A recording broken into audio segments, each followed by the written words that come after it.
Je croyais connaître ma femme après 15 ans de mariage. J'avais complètement tort. Quand elle et sa mère sont parties en voyage entre filles, je n'aurais jamais imaginé ce que je découvrirais à leur retour. C'est l'histoire de la trahison familiale la plus tordue que vous ayez jamais entendue. Je m'appelle Dennis Ulbrook. J'ai 40 ans et je dirige ma propre boucherie à Millfield, Ohio, depuis 12 ans. Je l'ai construite à partir de rien avec mes propres mains et seul, ce qui m'a énormément effrayé. Aujourd'hui, c'est la boucherie la plus populaire de 3 comtés. Les gens parcourent 40 miles juste pour mes steaks de bœuf vieillis et mes saucisses faites maison.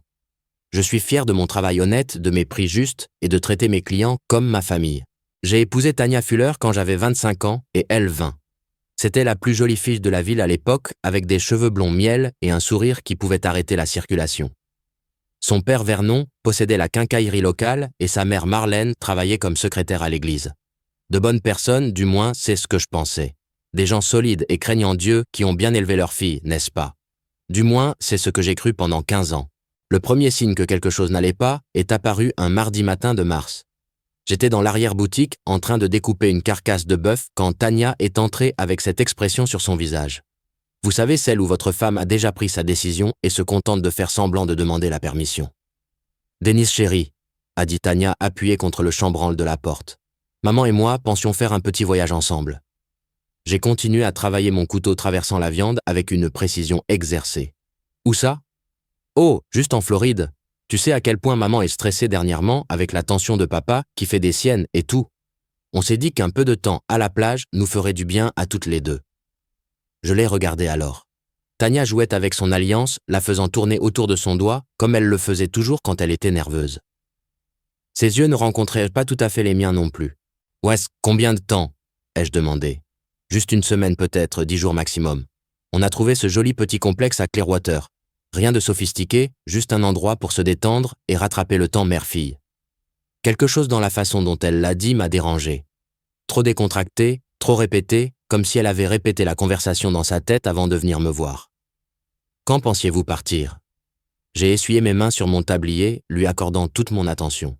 « Lundi prochain, si ça te va.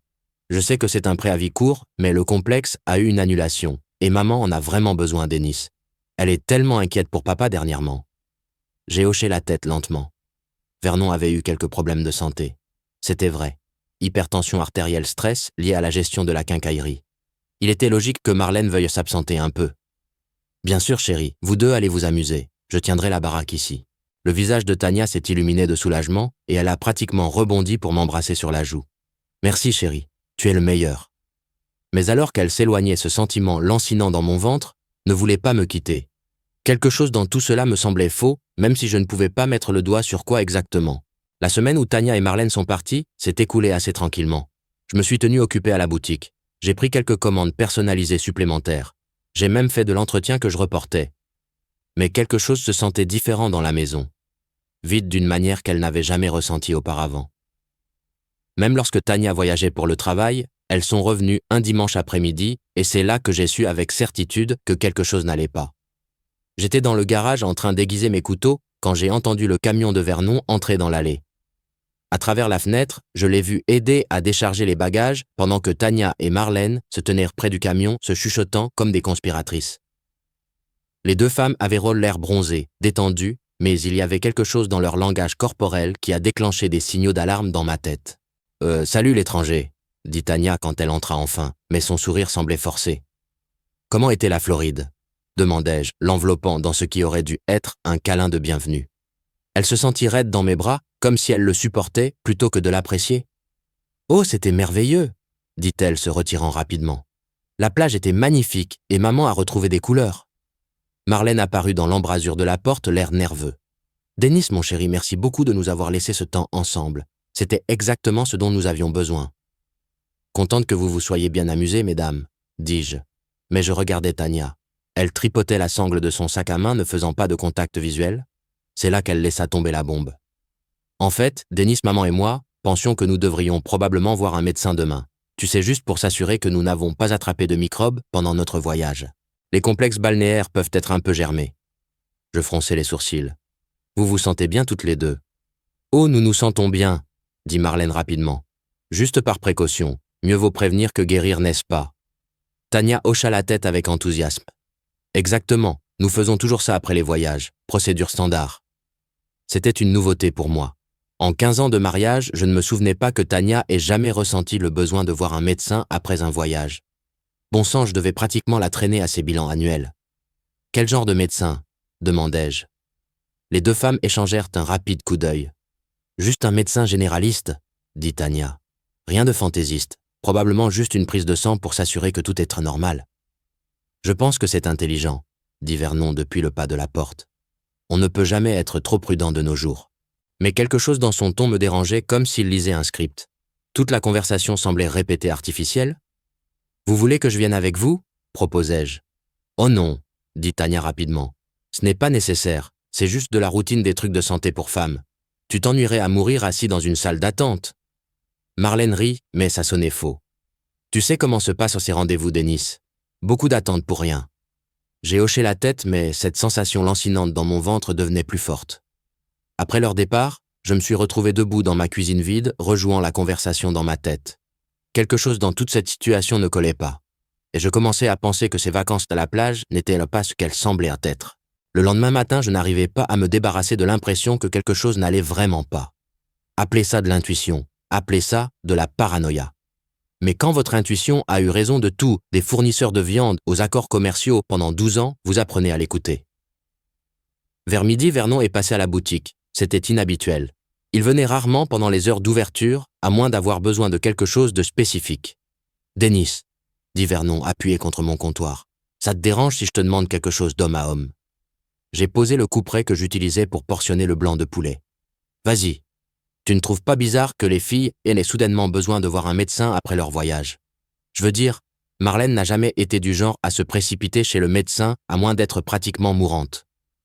Donc, je n'étais pas le seul à penser que quelque chose n'allait pas. Oh. Oui, ça m'a aussi semblé étrange. À quoi penses-tu ? Vernon se frotta la mâchoire, l'air mal à l'aise. Bon sang, je ne sais pas.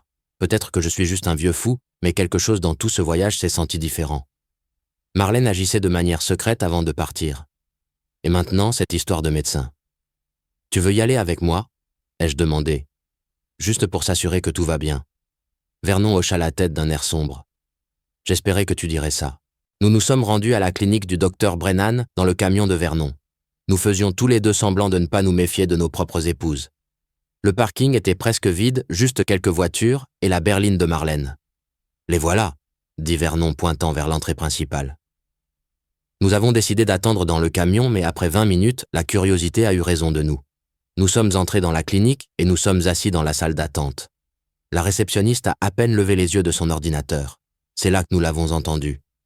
Le docteur Brennan est sorti d'une salle d'examen parlant à son infirmière d'une voix juste assez forte pour que nous puissions l'entendre. Eh bien, étant donné les circonstances de la conception, nous devrons effectuer des tests supplémentaires pour les deux patientes. Ce n'est pas tous les jours que nous voyons une mère et sa fille dans cette situation particulière. Vernon est resté rigide à côté de moi. Ah, j'ai eu l'impression que quelqu'un venait de me donner un coup de poing dans la poitrine. L'infirmière a hoché la tête. Devons-nous les planifier pour le même rendez-vous de suivi ? Oui, a dit le docteur Brennan. Étant donné qu'elles sont toutes les deux enceintes du même homme, nous voudrons les suivre de près. C'est définitivement un cas inhabituel. Les mots m'ont frappé comme un train de marchandises. Les deux enceintes du même homme. Mes mains ont commencé à trembler. Le visage de Vernon était devenu complètement blanc. Il m'a regardé avec une horreur pure dans les yeux. Et je savais que nous pensions tous les deux la même chose. Nos épouses n'avaient non pas seulement été infidèles, elles partageaient le même amant. La porte de la salle d'examen s'ouvrit et Tania sortit la première suivie de Marlène. Les deux femmes se figèrent en nous voyant assis là. « Denis !» La voix de Tania était à peine un murmure. « Qu'est-ce que tu fais ici ?» Je me levai lentement mes jambes, comme de la gelée. Je crois que la question était « Qu'est-ce que vous avez fait, bon sang ?» Marlène semblait sur le point de vomir. Vernon se leva de sa chaise, le visage tordu de rage et d'incrédulité. « Vous deux, » dit Vernon, la voix tremblante. « Vous deux êtes enceintes du même homme. » Le silence qui suivit fut assourdissant. Nous quatre restions dans ce couloir de clinique comme des acteurs qui avaient oublié leur réplique. Tania fut la première à rompre le silence. Et quand elle le fit, ce fut avec le genre de performance que je l'avais vue donner auparavant lorsqu'elle avait été prise en flagrant délit de mensonge plus petit. « Denis, c'est ridicule !»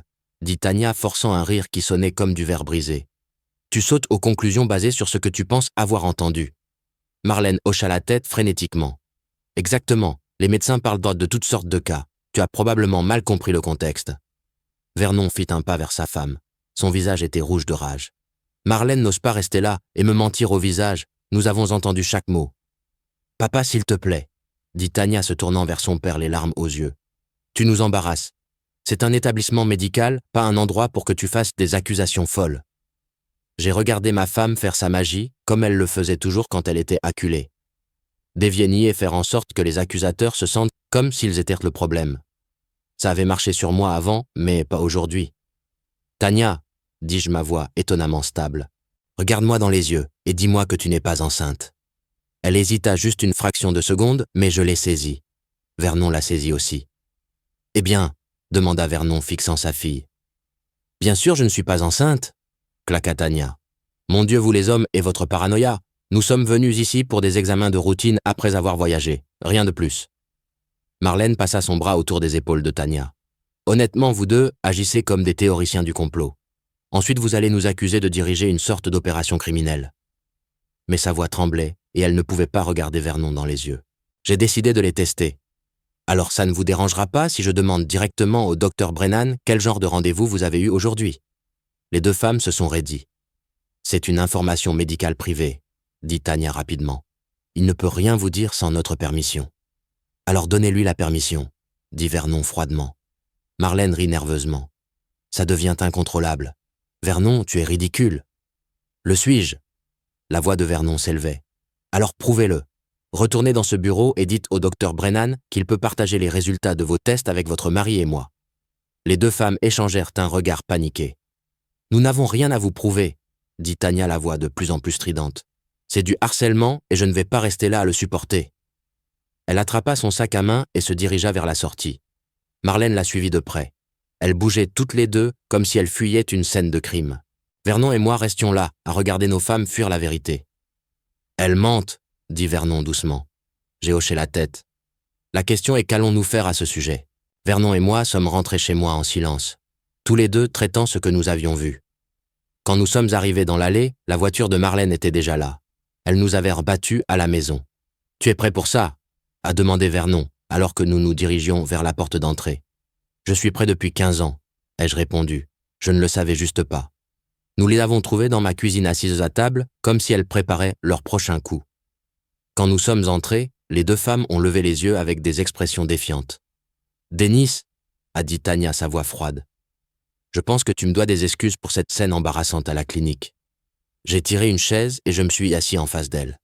Vernon est resté debout les bras croisés. La seule chose que je te dois, ai-je dit calmement, c'est la vérité. Et je pense qu'il est temps que tu m'en donnes. Marlène s'est agitée mal à l'aise. Nous t'avons déjà dit la vérité. Tu as mal compris ce que tu as entendu. C'est ce que nous avons fait.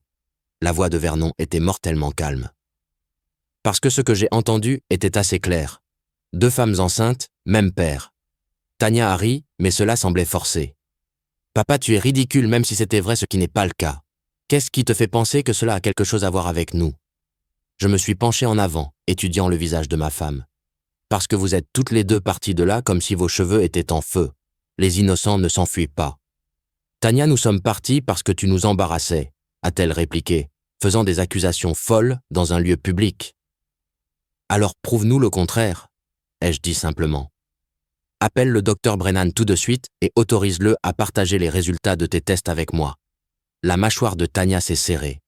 Je ne vais pas faire ça. Mes informations médicales sont privées même de mon mari. Surtout de mon mari quand il agit comme un lunatique paranoïaque. Vernon frappa la main sur la table faisant sursauter les 2 femmes. Assez de jeu, Marlène. Es-tu enceinte ou non? La lèvre inférieure de Marlène trembla. Vernon, s'il te plaît, ne me crie pas dessus. Réponds à la question. Tania tendit la main et attrapa celle de sa mère. Maman, tu n'as pas à répondre à quoi que ce soit. Ils ne peuvent non pas nous forcer. Oui, murmura Marlène coupant sa fille. Je suis enceinte. La cuisine devint silencieuse. Le visage de Vernon se vida de toutes couleurs. De combien de temps? Demanda-t-il, la voix à peine audible. 8 semaines, dit Marlène, les larmes commençant à couler. Je me tournai vers Tania. Ton tour? Elle me regarda avec une haine pure. Va au diable, Denis. Ce n'est pas une réponse. C'est la seule réponse que tu auras. Je me levai lentement, me dirigeai vers le tiroir de la cuisine et sortis mon téléphone.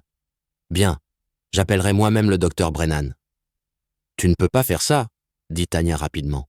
Loïs sur la confidentialité des patients. Ne s'applique donc pas quand je pose des questions sur l'état de santé de ma propre femme. Je commençai à composer. Attends, dit Tania, la panique s'insinuant dans sa voix. Juste attends. J'arrêtai de composer et la regardai. Oui, dit-elle finalement. Je suis enceinte aussi. Vernon s'effondra sur une chaise comme si ses jambes avaient relâché. Jésus-Christ, murmura-t-il. Depuis combien de temps le savais-tu ? Demandai-je. Depuis notre retour de Floride, admit Tania. Et le père ? Les yeux de Tania brillèrent d'un quelque chose qui aurait pu être de la culpabilité, mais cela disparut trop vite pour en être sûr. Ça ne te regarde plus. L'aveu resta en suspens dans l'air comme la fumée d'un incendie domestique. Les deux femmes étaient enceintes et aucune ne voulait nommer le père. Cela me dit tout ce que j'avais besoin de savoir sur le genre d'homme avec qui nous avions affaire. Ça ne me regarde pas, répétai-je ma voix dangereusement calme. Ma femme porte l'enfant d'un autre homme et tu penses que ça ne me regarde pas. Tania leva le menton avec défi. On va divorcer de toute façon. Qu'est-ce que ça change qui est le père ? On va divorcer. C'était nouveau pour moi. Quand avons-nous décidé ça ? Je l'ai décidé il y a environ 6 mois, dit-elle froidement. Je n'avais juste pas encore trouvé comment te le dire. Vernon regardait sa fille comme s'il ne l'avait jamais vue auparavant. Tania, qu'est-ce qui t'est arrivé, bon sang ? J'ai grandi, papa. J'ai réalisé que je n'étais pas heureuse de vivre cette vie ennuyeuse et prévisible. Marlène tendit la main à sa fille. Ma chérie, peut-être que nous ne devrions pas. Ne devrions pas, maman, dis la vérité. Ils savent alors déjà que nous sommes enceintes. Autant leur dire le reste. Je sentis un frisson me parcourir le dos. Quel reste ? Tania sourit et ce fut l'expression la plus cruelle que j'ai jamais vue sur son visage. Nous ne sommes pas allés en Floride, Denis. Nous sommes allés à Las Vegas. Pourquoi ? Pour rencontrer quelqu'un. Quelqu'un qui sait vraiment comment traiter une femme, n'est-ce pas ? Les mains de Vernon tremblaient. Qui, Marlène ? Qui as-tu rencontré ? Marlène ne pouvait pas le regarder. Quelqu'un d'Internet, nous lui parlons depuis des mois. Les pièces commençaient à s'assembler et je n'aimais pas l'image qu'elles formaient. Vous deux ? ai-je demandé. Vous parliez toutes les deux au même homme en ligne. Tania hocha la tête. Il ne ressemble en rien à vous les hommes ennuyeux des petites villes. Il est sophistiqué, réussi, c'est ce qu'il veut. Et ce qu'il voulait, c'était vous deux, dis-je, le dégoût s'insinuant dans ma voix. Il nous apprécie, dit Marlène sur la défensive. Il nous fait sentir spécial. Vernon se leva brusquement sa chaise, raclant le sol. Vous êtes toutes les deux malades, c'est dégoûtant. Ne sois pas si prude, papa, dit Tania. C'est le 21e siècle. Les gens ont des types de relations différents, maintenant. J'avais l'impression de regarder des étrangers. Ce n'étaient pas les femmes que je croyais connaître. Quel est son nom ? exigeai-je. Les deux femmes se turent. J'ai dit, quel est son nom ? Ce n'est pas important, dit Tania. C'est important pour moi. Je veux savoir qui a détruit mon mariage. Tania rit amèrement. Ton mariage était déjà détruit, Denis. Tu ne le savais juste pas encore. Je me penchai sur la table, me rapprochant suffisamment pour voir le reflet doré dans ses yeux que je trouvais autrefois si beau. Donne-moi son nom, Tania. À ce moment-là, pour la première fois, depuis que tout ce cauchemar avait commencé, je vis la peur dans son expression. Son nom, dit-elle doucement, est Marcus Webb, et il va s'occuper de nous deux, mieux que vous deux ne l'avez jamais fait. Je n'allais pas laisser Marcus Webb disparaître dans l'ombre. S'il pensait pouvoir détruire 2 familles et s'en tirer sans encombre, il se trompait lourdement. J'avais bâti mon entreprise sur le principe qu'on finit ce qu'on commence. Et ce salaud avait déclenché une guerre. « Donne-moi son numéro de téléphone », ai-je dit à Tania. Elle croisa les bras sur sa poitrine défensive. « Pourquoi ?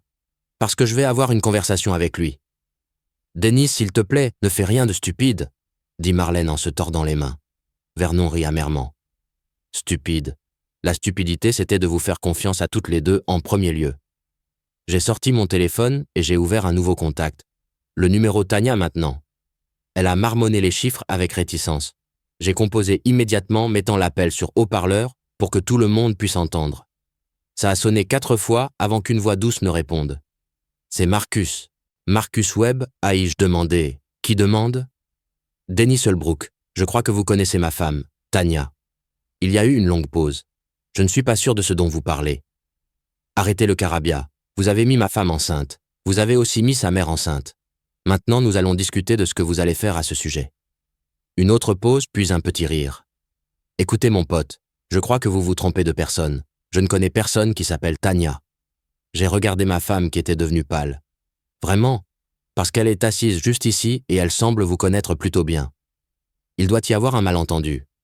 Le seul malentendu, l'ai-je interrompu, c'est que vous pensiez pouvoir utiliser ma famille et partir. Où êtes-vous en ce moment? Je ne pense pas que ça vous regarde. Tout ce qui vous concerne est mon affaire maintenant. Vous en avez fait mon affaire quand vous avez décidé de jouer à la maison avec ma femme et ma belle-mère. La voix de Marcus est devenue froide. Je vais raccrocher maintenant. Ne rappelez plus ce numéro. Raccrochez si vous voulez, ai-je dit, mais je vous trouverai quand même. Et quand je le ferai, nous aurons une conversation en face à face sur vos responsabilités. La ligne est devenue morte. Vernon regardait le téléphone. Il vient de nier les connaître. Le visage de Tania était blanc comme un drap. Il a probablement juste peur. Les hommes ont peur quand ils sont confrontés. Ou peut-être, ai-je dit lentement, il n'avait jamais l'intention de prendre ses responsabilités en premier lieu. Marlène a éclaté en sanglots. Mais il a dit qu'il nous aimait. Il a dit que nous allions être une famille. Il a dit ce qu'il voulait entendre, a dit Vernon durement. Vous deux avez été dupés par un menteur professionnel. Je réfléchissais déjà à l'avenir. Marcus Webb croyait pouvoir se cacher, mais il avait sous-estimé ce qu'un homme déterminé et bien connecté pouvait accomplir. Je dirigeais une entreprise dans une petite ville. Je connaissais des gens, des enquêteurs privés, des avocats, des hommes spécialisés dans la recherche de personnes qui ne voulaient pas être trouvées. Je vais le traquer, ai-je annoncé. Tania m'a attrapé le bras. Denise, qu'est-ce que tu as l'intention de faire? J'ai baissé les yeux sur sa main sur mon bras, puis je suis revenu à son visage. Je vais m'assurer qu'il assume la responsabilité de ce qu'il nous a fait à tous. En 2 heures, j'avais les vraies informations de Marcus Webb. Ça paye d'avoir des amis en banlieue. Et mon pote Jake, qui tenait un atelier de réparation informatique, avait des compétences qui allaient au-delà de la réparation de disques durs cassés. Dennis, a dit Jake au téléphone, ton gars Marcus Webb est un sacré numéro. Son vrai nom est Marcus Weber et il a un casier judiciaire. Quel genre de casier? 3 femmes différentes dans 3 États différents ont déposé des poursuites en paternité contre lui au cours des 5 dernières années. Toutes ont abandonné les poursuites lorsqu'il a disparu. J'ai senti ma tension artérielle monter. Quoi d'autre? Il est actuellement marié à une femme nommée Sandra Weber à Cincinnati. Marié depuis 8 ans, il a 2 enfants avec elle. Selon ses réseaux sociaux, elle n'a aucune idée de ses activités annexes. Vernon écoutait ma partie de la conversation avec une colère croissante. Quand j'ai raccroché, il a frappé le poing sur la table. « Donc c'est un prédateur en série », a dit Vernon. Et nos femmes sont tombées dedans les 2 pieds. Tania et Marlène étaient assises dans un silence stupéfait depuis que l'appel téléphonique avait pris fin. Maintenant, Tania a pris la parole, sa voix petite et incertaine. « Ça ne peut pas être vrai. Marcus nous a dit qu'il était célibataire. Probablement une location qu'il garde pour ses expéditions de chasse, ai-je dit froidement. Marlène pleurait de nouveau. Mais il semblait si sincère, si attentionné. C'est ce qu'ils font, maman, a dit Vernon. Ils semblent sincères jusqu'à ce qu'ils obtiennent ce qu'ils veulent. J'avais maintenant la vraie adresse de Marcus, ses informations professionnelles et même les coordonnées de sa femme. La question était de savoir quoi en faire. Je vais à Cincinnati, annonçai-je. Dennis, non, dit Tania rapidement. C'est fou. Qu'est-ce que tu vas accomplir? Je vais m'assurer que sa femme sache quel genre d'homme elle a épousé, et je vais m'assurer qu'il comprenne que ses actions ont des conséquences. Vernon se leva. Je viens avec toi. Papa, s'il te plaît, supplia Marlène. Laisse tomber, nous avons fait des erreurs, mais rien, la coupa Vernon. Cet homme a détruit nos familles, il doit faire face à la musique. Tania paniquait maintenant. Denny réfléchit rationnellement. Aller à Cincinnati ne résoudra rien. J'ai regardé ma femme. Je l'ai vraiment regardée. La femme que j'avais aimée pendant 15 ans était assise là plus préoccupée de protéger son amant que de gérer les débris de notre mariage. Tu as raison, ai-je dit finalement. Aller à Cincinnati ne résoudra rien, mais ça me fera certainement du bien. J'ai attrapé mes clés et je me suis dirigé vers la porte. Vernon était juste derrière moi. Où vas-tu? A appelé Tania derrière nous.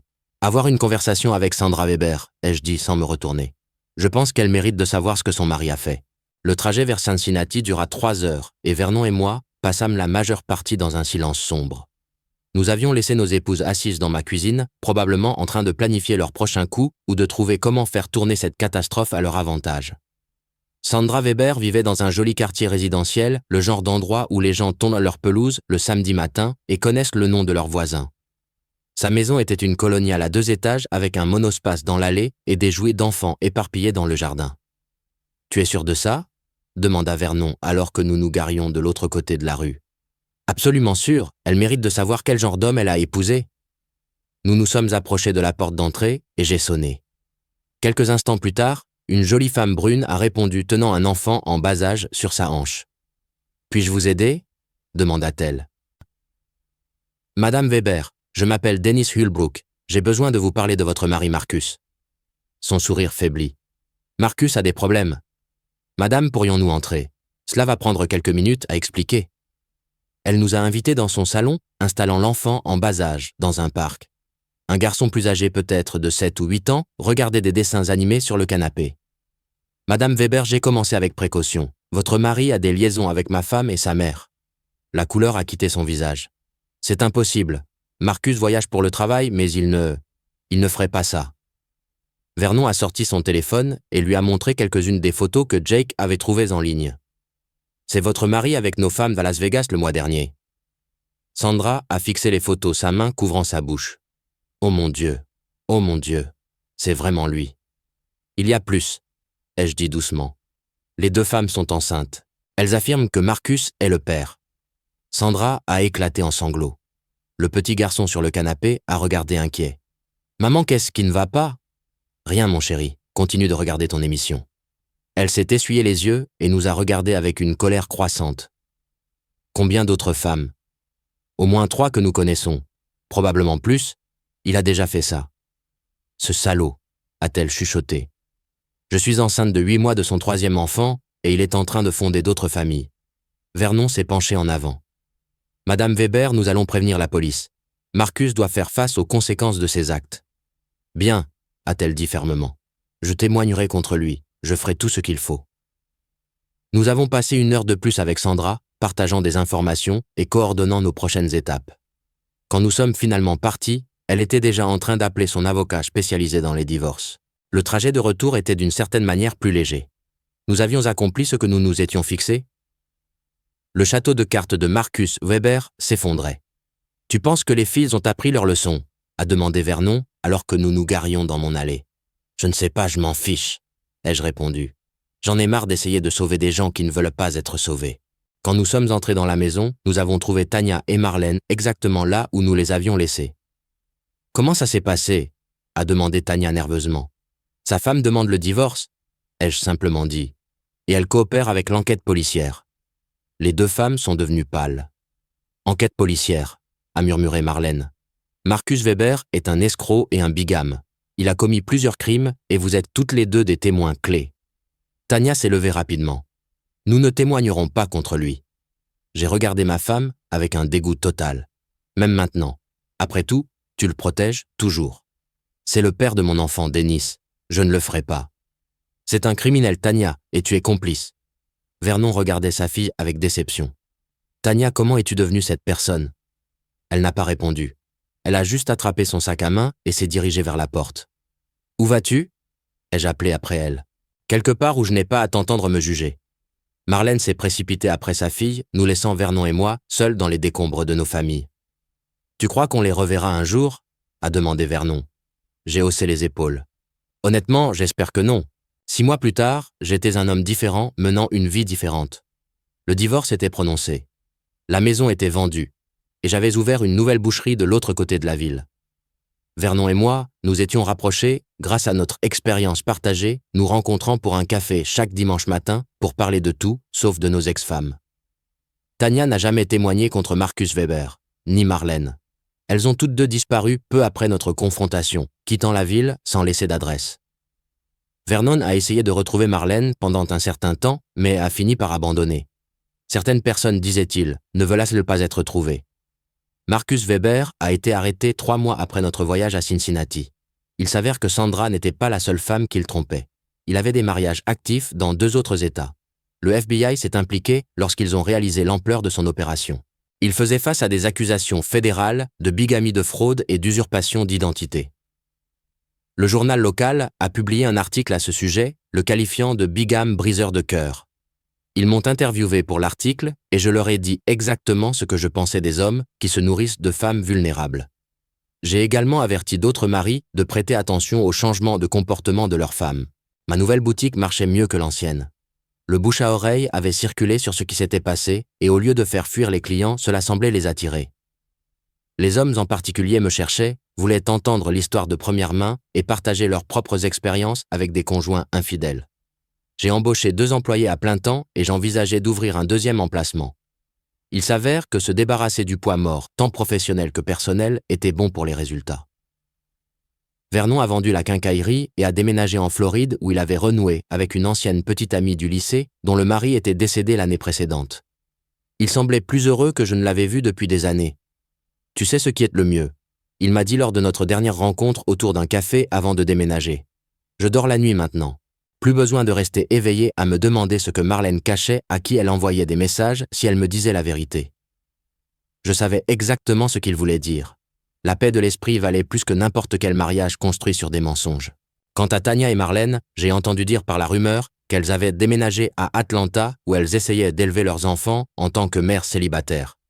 Apparemment, le soutien financier de Marcus Weber s'était tari une fois qu'il a été arrêté.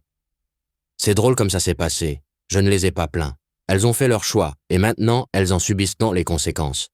C'est comme ça que ça devrait être. Un soir, alors que je fermais la boutique, une femme est entrée juste avant que je ne ferme la porte. Elle était jolie probablement au début de la trentaine avec des yeux honnêtes et des mains calleuses qui suggéraient qu'elle savait travailler. « Je sais que vous êtes sur le point de fermer », dit-elle en s'excusant. Mais j'espérais obtenir des conseils sur la façon de fumer une poitrine de bœuf pour l'anniversaire de mon père. Nous avons parlé pendant 20 minutes de la préparation de la viande et des techniques de fumage. Elle était intelligente, posait de bonnes questions et riait de mes blagues. Quand elle est partie avec sa poitrine de bœuf et mon numéro de téléphone, j'ai réalisé que je souriais pour la première fois depuis des mois. Son nom était Rachel et elle s'est avérée être tout ce que Tania n'était pas. Honnête, loyale et véritablement intéressée à construire quelque chose de réel ensemble. Parfois, la meilleure chose qui puisse arriver à un homme est que son ancienne vie soit complètement détruite.